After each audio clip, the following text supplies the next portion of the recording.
Okay, we're going to start. This is a book, Birds and Bears, called No Girls Allowed. It's a funny little one for a change. So here we start. This is typical. I gotta make sure it's in the camera. So, ever since Sister Bear had been a tiny cub, she liked to tag along and play with Brother Bear and his friends. It was a bit of a nuisance because she slowed down their running. Wait for me!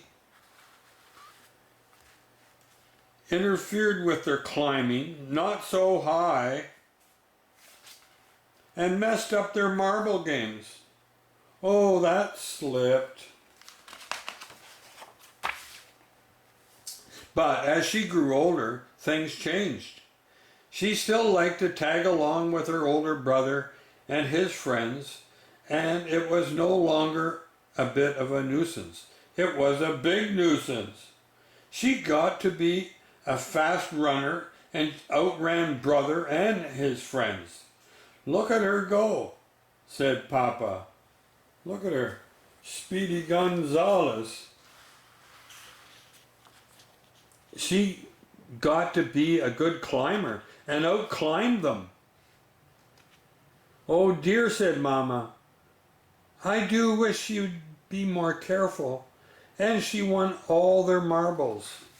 Goodness, I hope they're not playing for keeps, said Mama. She won all the marbles. She's a good marble player. It certainly is good to see brother and sister and their friends playing so nicely together, said Papa. Look, they're organizing a baseball game. Yes, said Mama, but it does worry me just a little that sister is the only girl in the group. Look at her, she's going to hit the ball.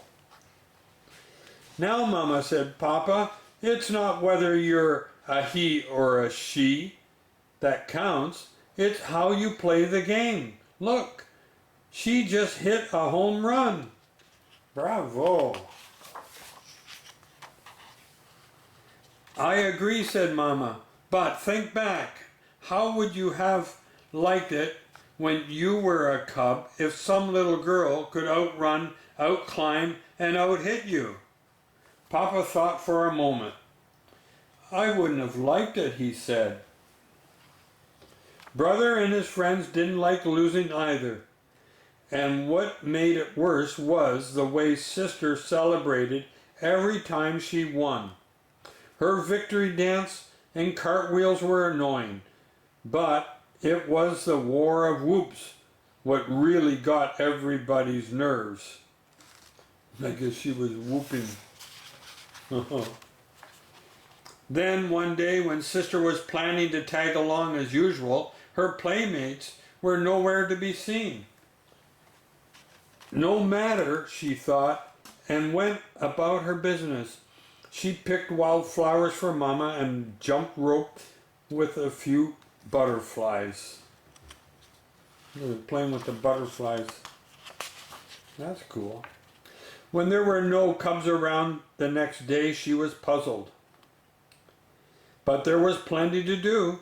She had a tea party for her dolls and read some books. But on the third day, she began to wonder what was going on. Where are those cubs?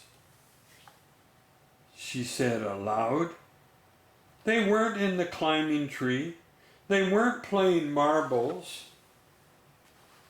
And they certainly weren't on the baseball diamond. Look, she's the only one there. Where did they go, everybody? Well, we'll see. As she stood on the deserted field, wondering where everybody was, she heard voices. They sounded like cubs' voices, and they were coming from the thicket. She followed the sound into the thicket. What were those cubs up to? When she reached the edge of the frog pond, she found out. What they were up to was building a secret clubhouse on Berry Bush Island in the middle of Frog Pond. It had peepholes, watchtowers, and a little bridge. It was almost like a castle. What a wonderful surprise! "Hi, gang," she shouted. She was so excited that she did her celebration dance, complete with cartwheels and war whoops. But brother and the other boys didn't answer sister's happy cry. Instead, they ducked inside. They reached out and put the finishing touch on their new clubhouse, a sign that said, "Bear Country Boys Club. No girls allowed." Uh-oh. There's the sign right there. And that's a nice house. As sister stood there trying to think what to do next, there was a creaking sound. The bridge was a drawbridge, and they were cranking it up. She was heartbroken. "It isn't fair," she wailed as she ran home from the thicket. "You're absolutely right," roared Papa. "It isn't fair.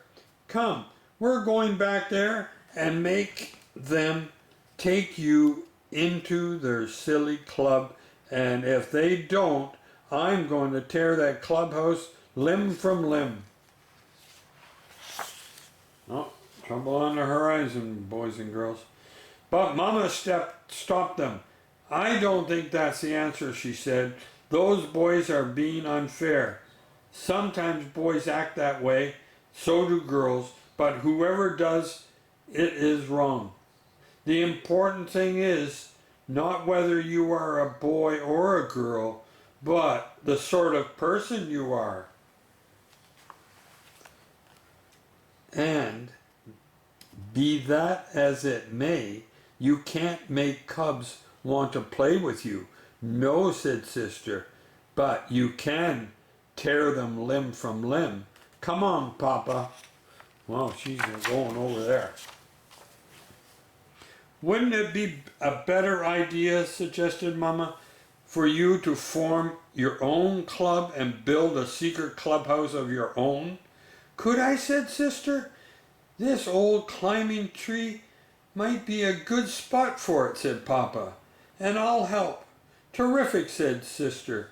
"The first thing we'll need is a big sign that says, 'No boys allowed.'" "No," said Mama. "The first thing you need for a club is members." So she had to get some friends. That part turned out to be easy. News of the No Girls Allowed Club traveled fast, and there were quite a few other sisters who didn't like the idea of being left out. They had a lot of good ideas. Lizzie made a rope ladder that they could wind up when they didn't want visitors. Ellen brought a spyglass for keeping watch. And Marcia had a big idea of all, a tin can phone system. Oh, look at that. With Papa Bear's help, they built a very fine clubhouse, high up in the old climbing tree. "Now for that sign," said sister. "Those boys were just being mean because I out-hit them and won all their marbles. They're bad losers." "I suppose that's true," argued Mama. "But you know, there's such a thing as a bad winner, too. Someone who makes a big braggy show every time she wins." Sister Bear knew exactly who Mama was talking about. "But it still isn't fair," sister said. "Well," said Mama, "I think we can work things out. But first we have to celebrate the opening of this very special clubhouse with some very special refreshments. Barbecued honeycomb with salmon. Now, if there's anything cubs are crazy about, it's barbecued honeycomb and salmon. girl cubs and boy cubs. So Papa loaded up the barbecue. The yummy smells reached into the thicket and floated right under the noses of the members of the Bear Country Boys Club. Look, they could smell the smell. It's going all through the bush. Who followed their noses back to where the members of the Bear Country Girls Club were, just pulling up their rope ladder. Something sure smells good, said Brother. Speaking into the phone, the girls took a vote and decided to invite the boys up for honeycomb and salmon. How would you like to come back to our place for dessert, said Brother.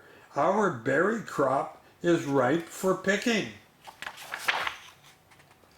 Love to, said Sister, and while the whole gang headed for the frog pond, Brother ran ahead and quickly changed the clubhouse sign to say, Bear Country Boys Club Girls Welcome. The berries were delicious. The end of the story, and what an ending that was. Big surprise, thumbs up all around. Look at that. Thumbs up, thumbs up, thumbs up. Where are the thumbs up? I don't see any thumbs up. Where's Leah? Leah, thumbs up. Come on, Leah. Thumbs up. She lost some attention. Oh. Well, I think the boys liked it. Yeah. So was that a cool story? You like it, Lennox? He's tired. He's tired. Oh, Leah didn't like it because I just think she's just had enough for today. Yeah. Oh yeah, they both must be tired.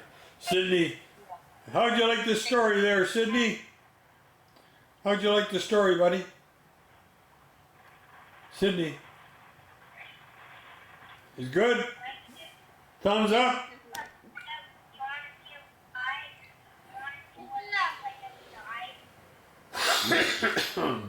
Okay, guys.